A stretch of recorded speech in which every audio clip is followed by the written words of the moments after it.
ભારતીય એસઓજી પશ્ચિમ કચ્છ ભુજ અધિક પોલીસ મહાનિર્દેશક શ્રી એટીએસ ગુજરાત રાજ્ય અમદાવાદનાઓના માર્ગદર્શન હેઠળ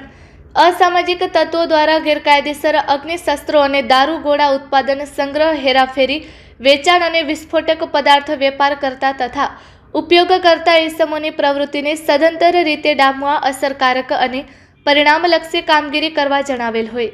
જે અન્વયે શ્રી ચિરાગ કોરડિયા સાહેબ, પોલીસ મહાનિરીક્ષક શ્રી સરહદી રેન્જ ભુજ તથા શ્રી વિકાસ સુંદા સાહેબ, પોલીસ અધિક્ષક શ્રી પશ્ચિમ કચ્છ ભુજનાઓએ પશ્ચિમ કચ્છ જિલ્લામાં આવી ગેરકાયદેસર પ્રવૃત્તિ સાથે સંકળાયેલ ઇસમો વિરુદ્ધ કડક કાયદાકીય કાર્યવાહી કરવા સૂચના આપેલ હોય, જેથી એસઓજીના પોલીસ ઇન્સ્પેક્ટર શ્રી કે.એમ. ગઢવીનાઓએ તાબાના કર્મચારીઓને સૂચના આપેલ હોય, જે અન્વયે એસઓજીના સ્ટાફના અધિકારી કર્મચારીઓ પ્રયત્નશીલ હતા. દરમિયાન 20 ડિસેમ્બર 2025ના રોજ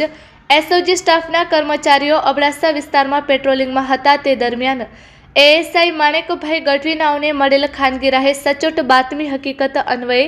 જરૂરી વર્કઆઉટ કરી કોઠારા પોલીસ સ્ટેશનની હદમાં ડાહા ગામ પાસે કાચા રસ્તા પર કાંતિલાલ શાંતિલાલ પટણી ઉંમર વર્ષ 45 રહે મોટી રાયણ તાલુકો માંડવી તથા શાંતિલાલ રામજી ઉંમર વર્ષ 44 રહે મેરાઉ હાલ રહે ડોણ પાટિયા તાલુકો માંડવી વાળાઓને